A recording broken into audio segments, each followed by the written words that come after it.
ايام تكنيكال مهم جدا تستخدم ال10 حاجات دول علشان تسرع عمليه الشغل عندك وتقدر تطلع كل التفاصيل بتاعتك، ومع استخدامك للبرنامج كتير هتتعرف على الحاجات دي. اول واحده عندنا وهي عباره عن الهايد او الايزوليت، او ازاي نخفي نظهر كاتيجوري او نخفي اليمنت او نظهر اليمنت. كتير من الناس مش عارفين الاختصارات بتاعتها، فتعالوا يلا بينا نتعرف على الاختصارات دي علشان نوفر على نفسنا وقت كبير جدا في البرنامج. اول حاجه هنروح نمسك مثلا الكاتيجوري بتاع الاعمده ونعمل عليه التجارب بتاعتنا. فلو انا رحت للستراكشر كولم، انا دلوقتي عايز اخفي كل العناصر او كل الاعمده بتاعتي من الفيو اللي قدامي. انا عامل عليهم سيلكت كلهم، فبمجرد ما قلت لهم اتش اوتوماتيك اختفوا كلهم. عايز ارجعهم تاني هيكون ار. طيب نرجع تاني، رايت كليك برضو من الاوامر اللي مهمه جدا ان انت تعملها، اللي هي سيلكت بريفيوس او عمليه الفلتر علشان تمسك العناصر بتاعتك. طيب لو انا مش عايز اعمل عمليه الفلتر وعايز اظهر كل الكاتيجوري بتاع الاعمده وبعد كده اعمل له سيلكت، هعمل ايه؟ كل الفكره ان انا هسلكت على اي اليمنت وعايز اقول له اظهر لي كل العناصر اللي واخده نفس الكاتيجوري دوت، او اظهر لي الاعمده بس في المشروع. فهروح على اي سي. طيب عايز ارجع الحاجه تاني هقول له ار. يبقى احنا كده عرفنا ازاي نظهر العناصر بتاعتنا، ازاي نخفي العناصر بتاعتنا من نفس الكاتيجوري. طيب لو انا عايز الاليمنت ده بس هو اللي يظهر، فهقول له ايزوليت اليمنت اي اي. كده انا بظهرت الايزوليت اليمنت. ار تاني يرجع معايا. يبقى احنا كده عملنا ايه؟ عملنا 3 حاجات. عملنا ايزوليت للاليمنت ظهرناه دلوقتي من شويه، وعملنا اخفاء لكل الكاتيجوري، وعملنا اظهار للكاتيجوري. فاضل اخر حاجه وهي هايد الاليمنت نفسه. يعني لو انا عايز امسك السلاب دي وعايز اخفيها، برضو هو اتش. طيب لو انا عايز اكتر من عنصر، يعني لو انا مسكت ده ومسكت ده، فعايز اجيب بقى اظهر الاثنين دول كل الكاتيجوري بتاعهم، فاقول له اي سي، فهتلاقيه راح جايب لك كل الكاتيجوري بتاع العنصرين دول. بس في ناس كتير قوي ما تعرفش الموضوع دوت. يعني امسك الاليمنت ده وامسك الاليمنت ده وامسك الاليمنت ده واقول له اي سي اللي هو ايزوليت كاتيجوري، فيظهرهم لك كلهم، تقدر تشتغل عليهم وتقدر تشوف العلاقات ما بينهم. وعندك طبعا الاتش ار يرجع لك كل الموضوع. الاختصارات دي والاوامر دي مهمه جدا جدا. ده اول حاجه معانا. تعالوا نخش على رقم 2، البن. البن من الحاجات المميزه جدا اللي في ناس كتير قوي ما بتستخدمهاش، لان البن لو انت شغال مع تيم تبقى ساعات عايز تفكسد مثلا الاعمده، فهروح رايح قايل له هات لي الاستراكشر كولم، وبعدين هروح جاي على علامه البن هنا، هدوس عليها واختصارها بي ان. طيب زي ما احنا شايفين طبعا ساعات لما المشروع بيبقى زحمه قوي ما بنقدرش نشوف من كتر البن اللي بتبقى موجوده، تقدر تظهر وتخفي البن من هنا. دي برضو حاجات هتسرع لك شغلك بطريقه كبيره. طيب النقطه الثانيه كمان ان انا عايز البن هنا تختفي، ولو عايز الغي البن ففي علامه البن هنا من فوق ممكن تقول له انبن او اليو بي كاختصار، بحيث ان انت تبقى خلاص فكست الاماكن بتاعت العناصر بتاعتك، بحيث ان مفيش حد يعدلها او يحركها عن طريق الغلط. ولو جاي يحركها او جاي يعمل فيها اي حاجه، الريفت بيطلع مسج وبيقول لك ان في مشكله في المكان ده. كمان من الحاجات اللي لازم تبقى عارفها لو انت ديزاينر وبتشتغل ديزاين، التمبرري دايمنشن. التمبرري دايمنشن لما بتمسك اي عنصر، في ناس كتير ما بتستخدمش التمبرري دايمنشن، عينيها مش على التمبرري دايمنشن، ولكن مهم جدا لو انت ديزاينر وبتقسم الفراغات بتاعتك، مهم جدا تبقى عينك هنا، لان انت في الاول وفي الاخر هتبقى محتاج انك انت تاخد البوينت دي تجيبها هنا، وبعدين تقول له لا انا عايز الحيطه من وش الحيطه دي لوش الحيطه دي تكون المسافه عندي 4800، فيبدا هو يحرك لك الحيطه بتاعتك بشكل مناسب. تعالى نقول له 4800. طبعا في مشكله هنا في element معين، ولكن التمبرري دايمنشن بتكون مهمه جدا زي ما احنا شايفين اهي. دي انا عايزها 2 متر اهي، 2 متر عشان هنا اليونت بالمتر، فهنقول له 2، فهتلاقيها بتتحرك معاك بالشكل ده. طبعا بيقول لك ان جوين او اي حاجه، امشي مع الريفت علشان تعرف الغلطه فين.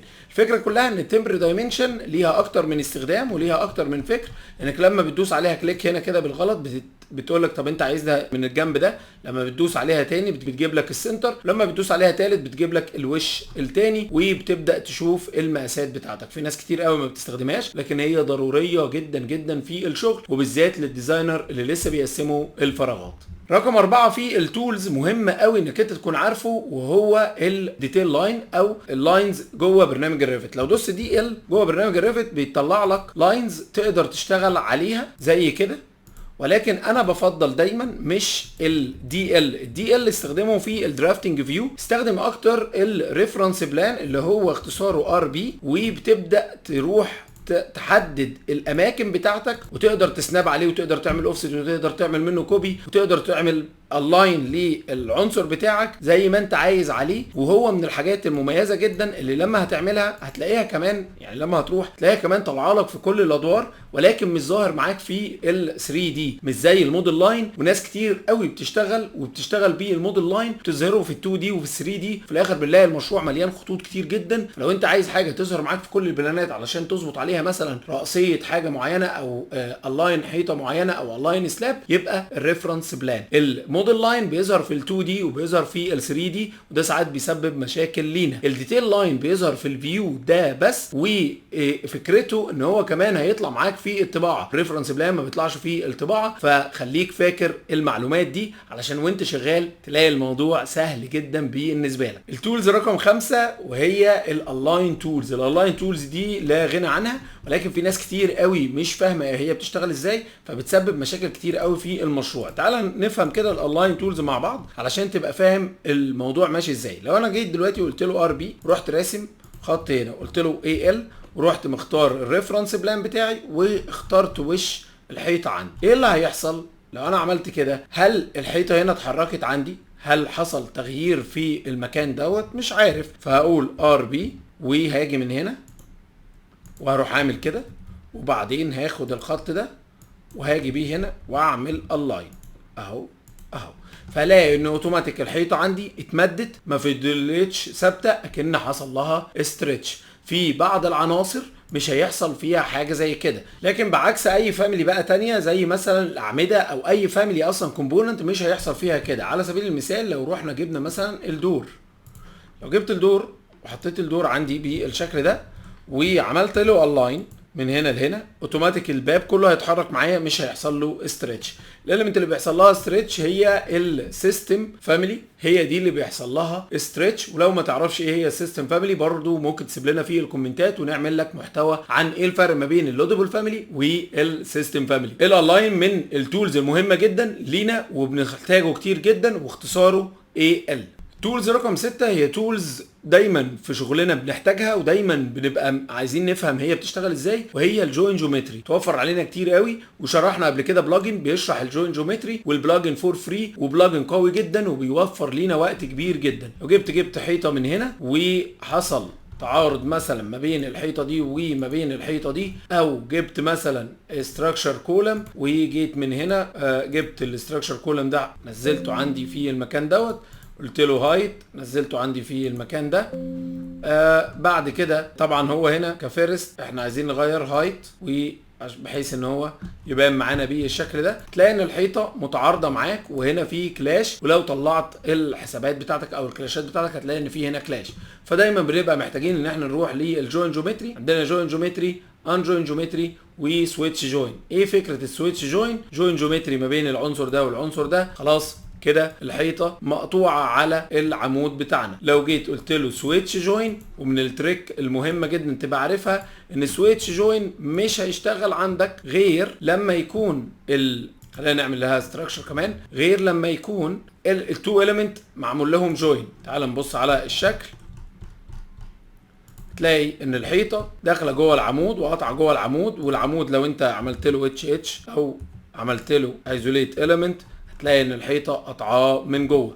بعكس لو جيت هنا للموديفاي قلت له جوين سويتش جوين وغيرت ده وده، تلاقي ان احنا لا العمود هو اللي قاطع الحوائط. طبعا احنا كنا اتكلمنا قبل كده على البلجنز ده، وقلنا ان البلجنز ده هو اللي هيوفر لك كميه كلاشات كبيره جدا في عمليه الجوين. تنسوش عمليه الجوين بعد ما تخلص كل رسم المشروع لازم تراجع على المشروع في الجوين قبل تسليمه المشروع بتاعك. يبقى كده احنا اتعرفنا على 8 من التولز بتاعتنا، وهي البن والهايد والايزوليت والديتيل لاين والريفرنس بلان، وكمان الجزئيه بتاعه الجوين، وكمان شفنا ازاي نقدر نعمل الاين. كمان من النقط اللي بتفرق قوي في الشغل وشغل الدرافت كمان بطريقه كبيره جدا وهي الاوفر رايت جرافيك. في ناس كتير قوي ما بتعرفهاش، ما تعرفش ازاي تشتغل عليها. الاوفر رايت جرافيك انا عايز اظهر العنصر دوت علشان اعلم لنفسي او ابقى عارف الفرق ما بين الاليمنت ده والاليمنت ده، فبروح للاوفر رايت جرافيك وبخش للباي اليمنت وببدا اعدل جوه الاوفر رايت جرافيك شكل الاليمنت دوت ان هو مثلا يكون واخد لون مختلف